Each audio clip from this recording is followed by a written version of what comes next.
नमस्कार, मैं हूं संदीप अखिल। आज हमारे साथ हैं जगत गुरु स्वामी निश्चलानंद जी सरस्वती महाराज जी। उनके चरणों में बारंबार प्रणाम। आइए बातों की शुरुआत करते हैं। ये प्रश्न नहीं है, एक युवा पीढ़ी की जिज्ञासा है जो महाराज जी के पास आज हम लेकर आए हैं। महाराज जी आपको प्रणाम। बातों की शुरुआत करते हैं। महाराज जी, प्रसाद को लेकर बड़ी चर्चा चल रही है। देश में हर जगह प्रसाद पर सवाल उठने लग गए हैं। ऐसे समय में जो देश जो है हमेशा अपने प्रसाद के लिए जाना जाता है, यहाँ के प्रसाद ऐसे हैं कि महाप्रसाद बदा जाता है, अंतिम समय में खिलाया जाता है। और ऐसे समय में जब प्रश्न चिन्ह उड़ जाए, प्रसाद पर ही प्रश्न चिन्ह उड़ जाए, ऐसे में आपका क्या कहना रहेगा? शासन तंत्र के द्वारा अधिकार की सीमा का अतिक्रमण करके कदम उठाना, धार्मिक आध्यात्मिक क्षेत्र को भी अपने हाथ में ले लेना और कालांतर में उसे दिशाहीन कर देना, यह शासन तंत्र का दुर्व्यसन है। इसलिए धार्मिक आध्यात्मिक क्षेत्र का नेतृत्व शासन तंत्र के पास नहीं होना चाहिए। और शासन तंत्र से संबद्ध जो व्यक्ति हैं वे भी धार्मिक आध्यात्मिक क्षेत्र को ठीक ढंग से चला नहीं सकते। शिक्षा, रक्षा, अर्थ और सेवा के प्रकल्प में मठ मंदिरों की उपयोगिता है। इस तथ्य को हृदयंगम करके शुद्धता, पवित्रता का, स्वच्छता का ध्यान रखना ही चाहिए। क्योंकि स्कंद पुराण के अनुसार जब किसी देवी देवता की विधिवत प्रतिष्ठा होती है, समर्चा होती है, तो देवी देवता चतुर्दिक आह्लाद प्रकट करते हैं।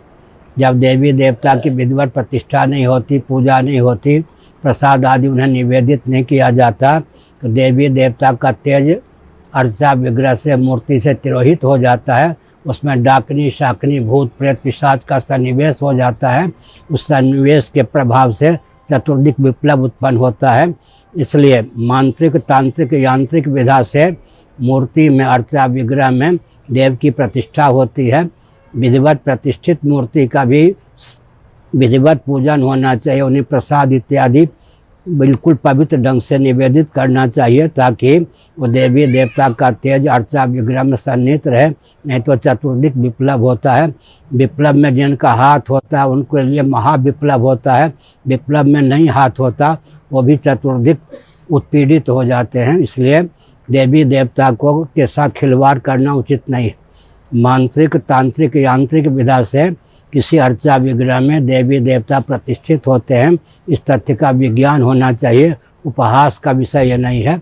बहुत ही संवेदनशील विषय है। जो कुछ हुआ है वो बिल्कुल अनुचित हुआ है, उसका समर्थन नहीं किया जा सकता। इस प्रकार की घटना पुनः न हो, इसके लिए और प्रश्न ये उठता कि 4 शंकराचार्य हैं। विधिवत परंपरा से जो प्रतिष्ठित शंकराचार्य हैं उनके मार्गदर्शन में काम होना चाहिए। धर्माचार्यों के द्वारा ही मठ मंदिरों का संचालन होना चाहिए। एक चीफ जस्टिस सुप्रीम कोर्ट के थे, पूरी जगन्नाथ मंदिर को लेकर सुप्रीम कोर्ट में केस गया। उन्होंने हमारे पास सूचना भिजवाई, धार्मिक विषय है, आपका जो मंतव्य होगा हमारा निर्णय होगा जी। हमारा जो मंतव्य था हमने लिख के दिया, वही निर्णय हो गया। तो हमने एक संकेत किया है कि अनधिकार चेष्टा नहीं करने चाहिए। मठ मंदिरों की शुद्धता से पूरे क्षेत्र की शुद्धता होती है। मठ मंदिरों की मर्यादा की रक्षा से पूरा क्षेत्र सुरक्षित रहता है, अन्यथा विप्लव को प्राप्त होता है। जिन लोगों का षड्यंत्र है उनकी तो दुर्गति हो चुकी होगी या होगी, लेकिन जिन लोगों का षड्यंत्र नहीं है वो भी इस प्रकार से व्यूह रचना करें, इस प्रकार की घटना की पुनरावृत्ति न हो। जी, जिस तरीके से वक्फ बोर्ड का निर्माण होता है, क्रिश्चियन धर्म के लोगों का एक अपनी संस्था होती है जिसके माध्यम से सभी चीज़ें संचालित होती हैं, क्या केंद्रीय स्तर पर हिंदू समाज के लिए, सनातन समाज के लिए एक बोर्ड का गठन, केंद्रीय बोर्ड का गठन होना चाहिए? पहले से है, 4 शंकराचार्य हैं प्रामाणिक रीति से। उसमें भी भाजपाई, कांग्रेसी, सपाई, बसपाई न घुस जाए जी। इन लोगों का प्रयास होता है कि उन्हीं के व्यक्ति कोई शंकराचार्य बन के, धर्माचार्य बन के घूमे। परंपरा प्राप्त विधा से जो आचार्य हैं जी, उनके पास तो पंडितों विद्वत सभा होती है। जैसे हमारे पास मुक्ति मंडप है, उसके जो विद्वान होते हैं वो धर्म का निर्णय देते हैं।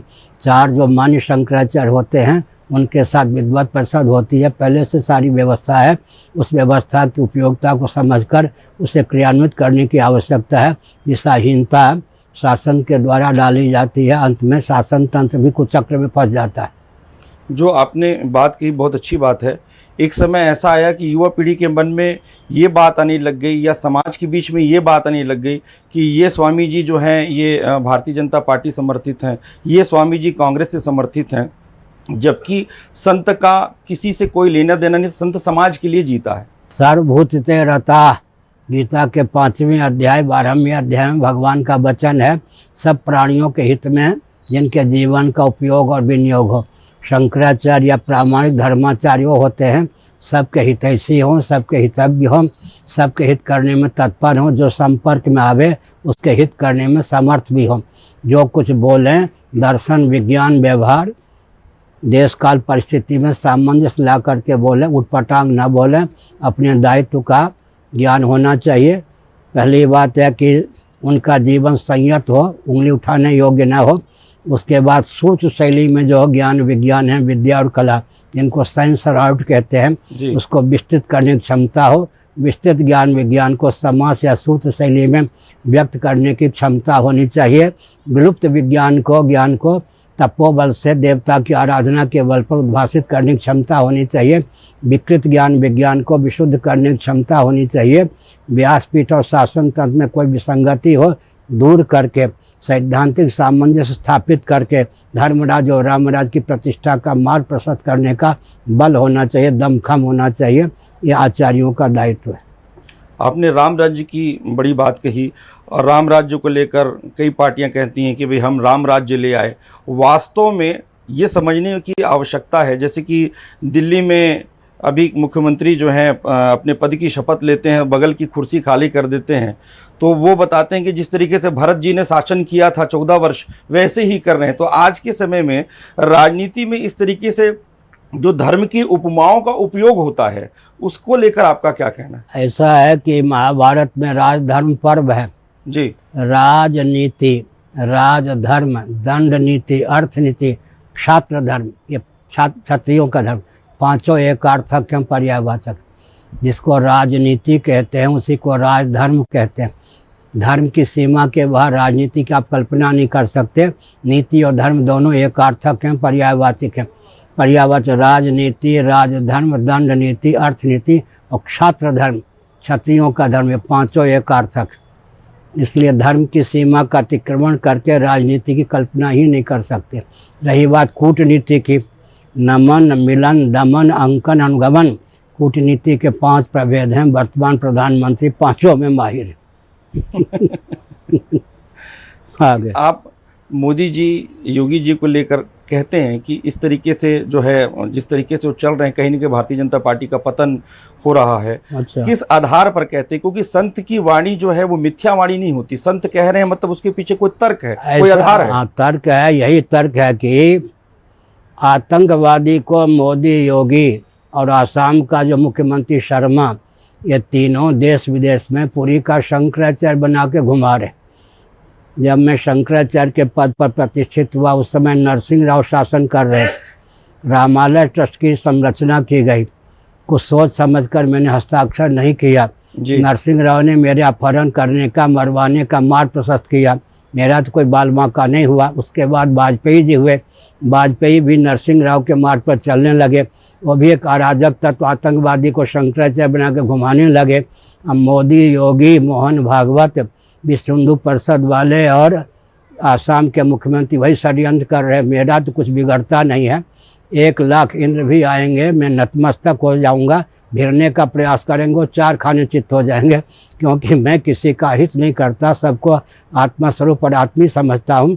लेकिन जो आता है, मैं तो किसी से भिड़ता नहीं, वो मुझसे भिड़े बिना रहते नहीं, और भिड़ के चकनाचूर हुए बिना रहते नहीं। आगे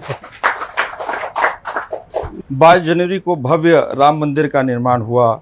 अभी लगातार श्रद्धालु जा रहे हैं, लेकिन राम काज की बात करें या राम ही केवल प्रेम प्यारा की बात करें, जड़ चेतन जग जीव जत सकल राम में जानी, उसकी बात करें, तो क्या इन आदर्शों को लोगों ने अपनाया है कि केवल जो है दर्शन करने जाना है और ऐसा दर्शन सुनिए, करके आ रहे हैं। 5 वर्षों से काम अटका हुआ था। जी राम जी प्रतिष्ठित हो गई तो बात ठीक है, लेकिन मोदी जी की दुर्बलता यह है, महत्वाकांक्षा के कारण वो प्रधानमंत्री के पद पर पहुंचे, लेकिन मर्यादा का अतिक्रमण करने का स्वभाव उनको ऊपर उठा के 4 खाने चित्त कर देता है। अगर वो ब्राह्मण भी होते तो राजनेता होने के कारण उनको स्वयं प्रतिष्ठित नहीं करना चाहिए था। वे महत्वाकांक्षा के वशीभूत होकर सनातन मर्यादा का अतिक्रमण कर देते। दाढ़ी का उपयोग करना चाहते हैं कि धर्माचार्य भी मैं ही हूँ समझ गए ना जी। ये जो व्यामोह है, महत्वाकांक्षा तो बहुत है, वो अच्छी बात है, लेकिन मर्यादा का अतिक्रमण जो महत्वाकांक्षा के चपेट में आकर कर लेते हैं, धर्माचार्य को भी अनुगत बनाने का जो दुस्साहस उनका है, वो दुस्साहस के कारण स्वयं चपेट में आकर, हम पहलवान भी रहे हैं, कुश्ती लड़ने में माहिर भी रहे, तैराकियों का भी देखा, हम तैराकी भी रहे, कबड्डी खेलने में, फुटबॉल में भी आगे रहे, पढ़ने में भी आगे रहे। कई ऐसे दाव होते हैं कुश्ती में, व्यक्ति पहलवान अपने दाव के चपेट में आकर स्वयं ही गिर पड़ता है।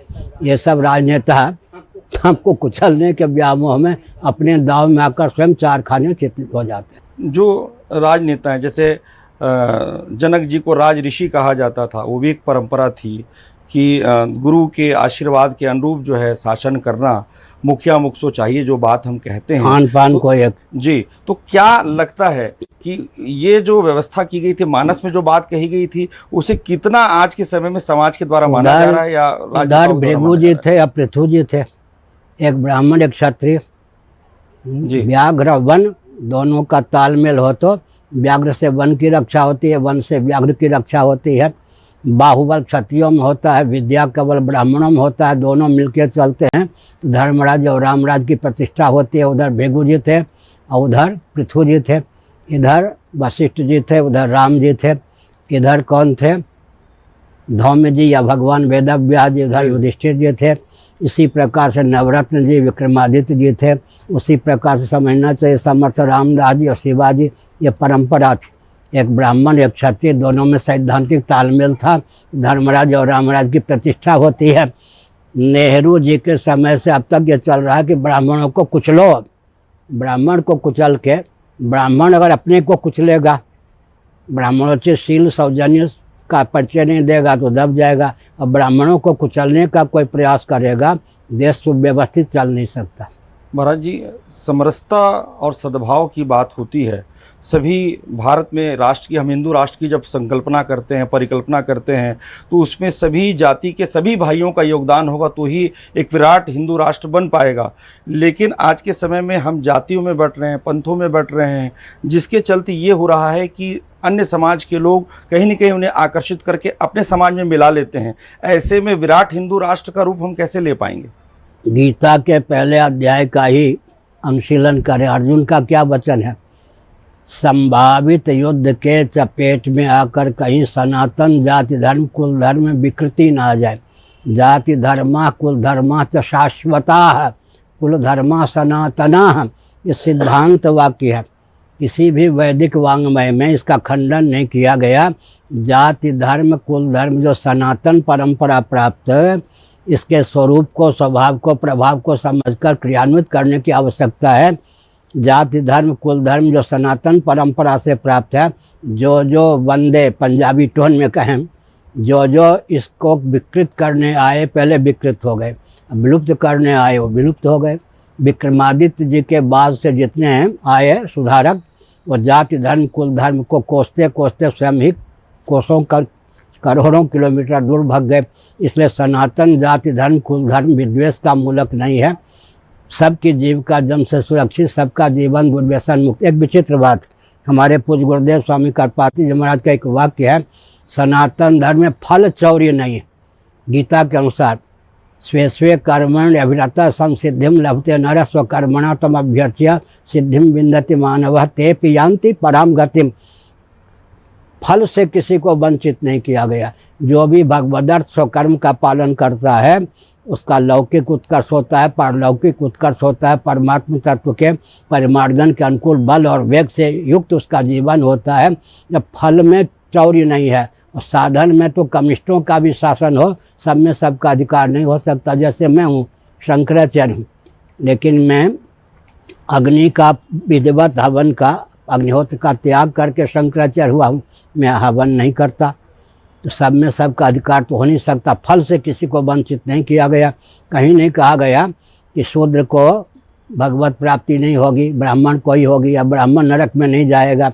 जो जो अपने धर्म का पालन करेगा उसका उत्कर्ष होगा, जो अपने धर्म का पालन नहीं करेगा उसका अपकर्ष होगा। जब फल चौरिया ही नहीं तो जाति धर्म कुल धर्म को कोसने की अपेक्षा जाति धर्म कुल धर्म के स्वरूप स्वभाव प्रभाव को समझकर उसका अनुगमन करना चाहिए।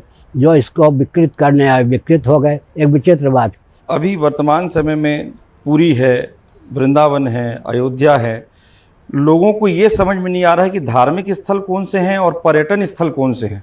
कुछ स्थानों पर, ऐसे भव्य स्थानों पर, बड़े स्थानों पर जो धार्मिक स्थल हैं वहाँ पर हम पर्यटन स्थल के रूप में जा रहे हैं। क्या बनाया जा रहा है।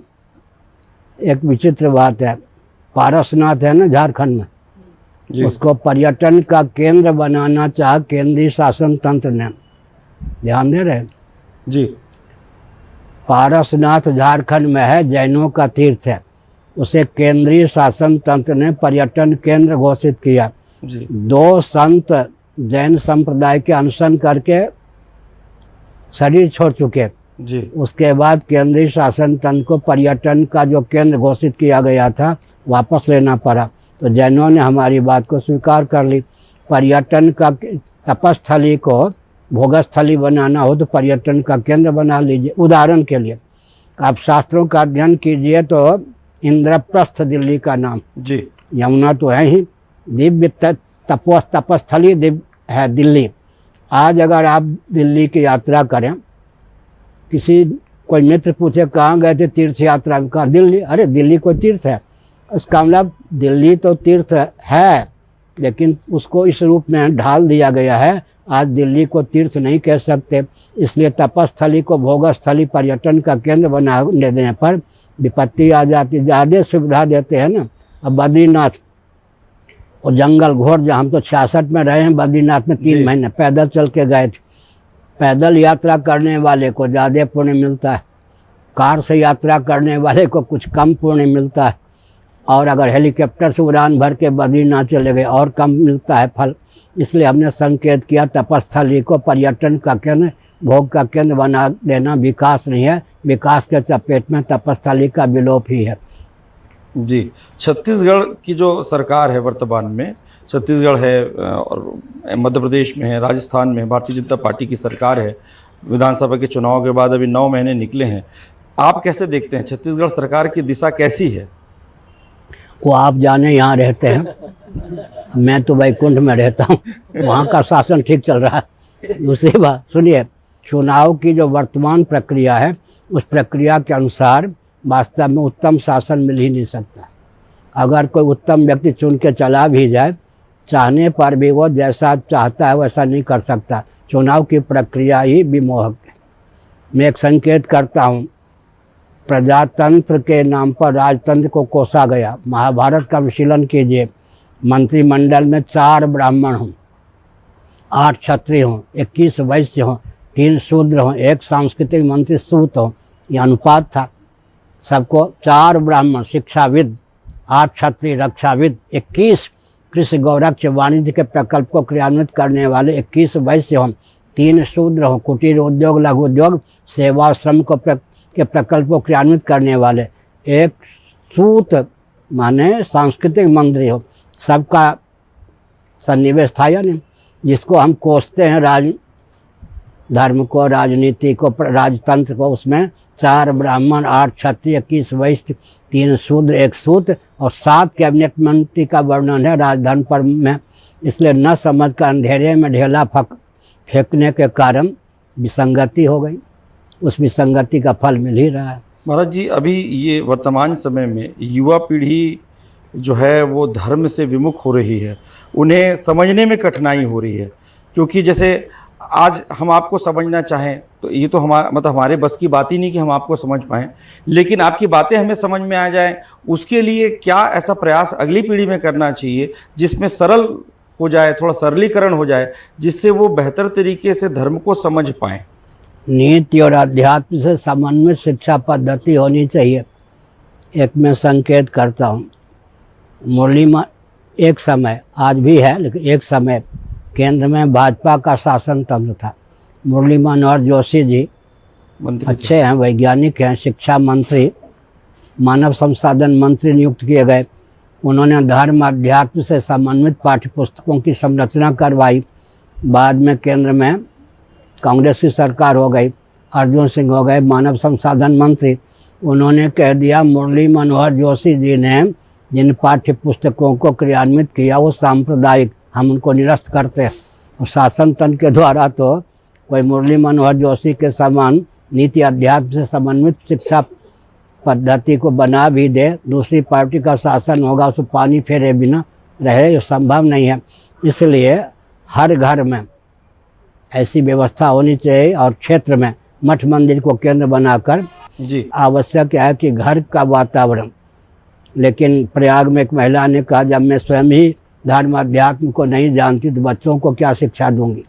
लेकिन मठ मंदिर जो हमारे हैं, यहाँ परंपरा प्राप्त विधा से वेदांत शास्त्र को जानने वाले महानुभाव हों और वे सब ऐसे प्रबुद्ध हों कि क्षेत्रीय व्यक्ति को मठ मंदिर को केंद्र बनाकर ऐसी शिक्षा दें कि धर्म और अध्यात्म से समन्वित व्यक्ति और समाज की संरचना हो। जी, जिस तरीके से प्रजातंत्र के सबसे बड़े मंदिर में फ़िलिस्तीन को लेकर पूरे विश्व में माहौल बनाया जाता है कि वहाँ मुस्लिम लोगों के साथ अत्याचार हो रहा है, लेकिन वहीं बांग्लादेश की हम बात करें, वहीं न्यूजीलैंड की बात करें, अन्य देशों में जिस तरीके से हमारे हिंदू भाइयों के साथ अत्याचार हो रहा है, लेकिन कोई व्यक्ति या कोई बड़ा आंदोलन पूरे देश में नहीं हो पाता है। ना ही कोई हमारे धर्मगुरु या हमारे तरफ से कोई व्यक्ति कह पाता है कि नहीं, इन बांग्लादेश में जो हो रहा है या पश्चिम बंगाल में जो हो रहा है वहाँ जाके मैं बैठूंगा और मैं देखता हूँ कि कैसे हमारे हिंदू भाइयों के साथ हो पाएगा।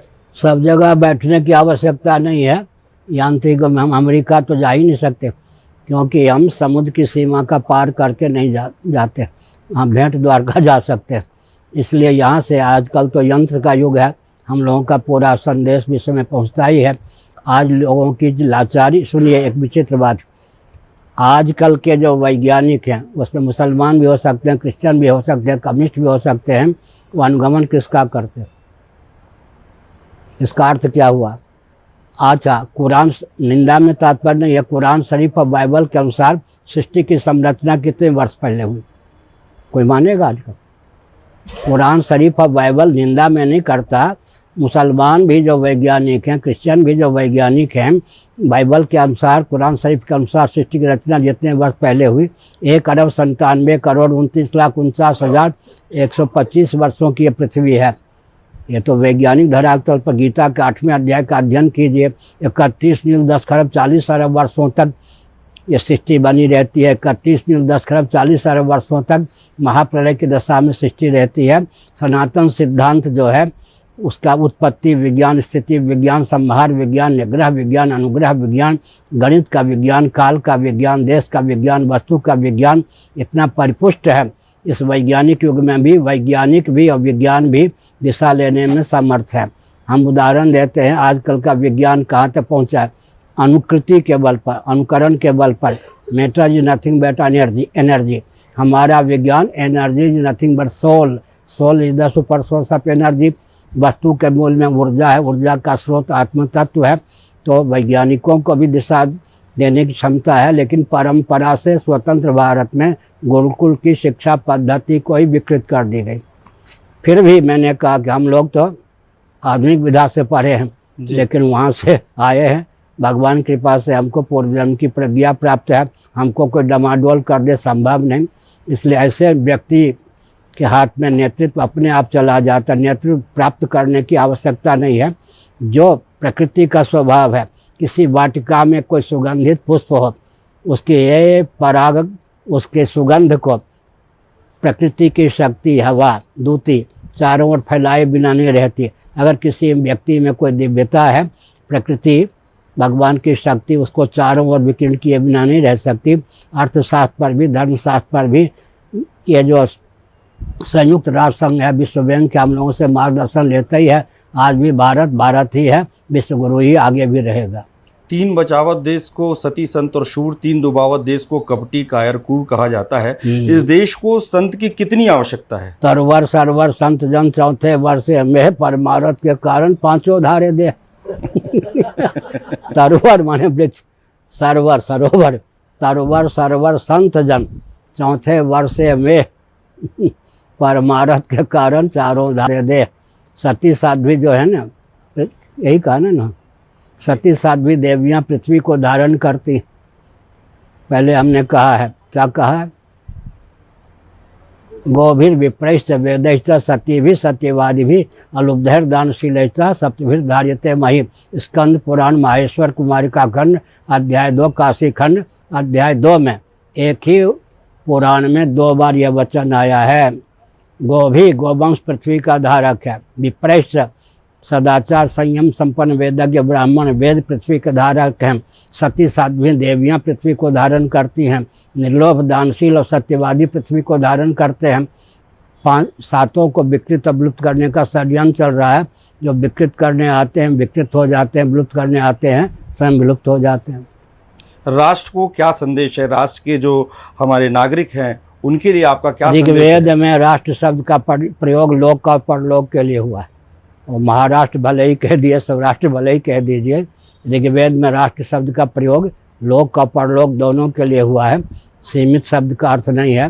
तो राष्ट्र को राष्ट्र बनाने के लिए जिस प्रयोजन से सृष्टि की रचना हुई है परमात्मा के द्वारा, उस प्रयोजन को समझ लेंगे, उस प्रयोजन के अनुकूल जीवन यापन करेंगे तो सबका उत्कर्ष होगा।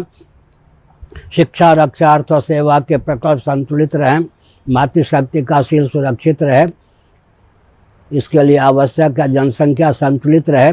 यही आवश्यक है सनातन सिद्धांत को दर्शन विज्ञान व्यवहार तीनों दृष्टियों से समझें। उदाहरण में देकर वाणी को विराम देता हूँ। हमारे साथ थे जगत गुरु शंकराचार्य स्वामी निश्चलानंद जी महाराज। आपके चरणों में बारंबार प्रणाम। नारायण।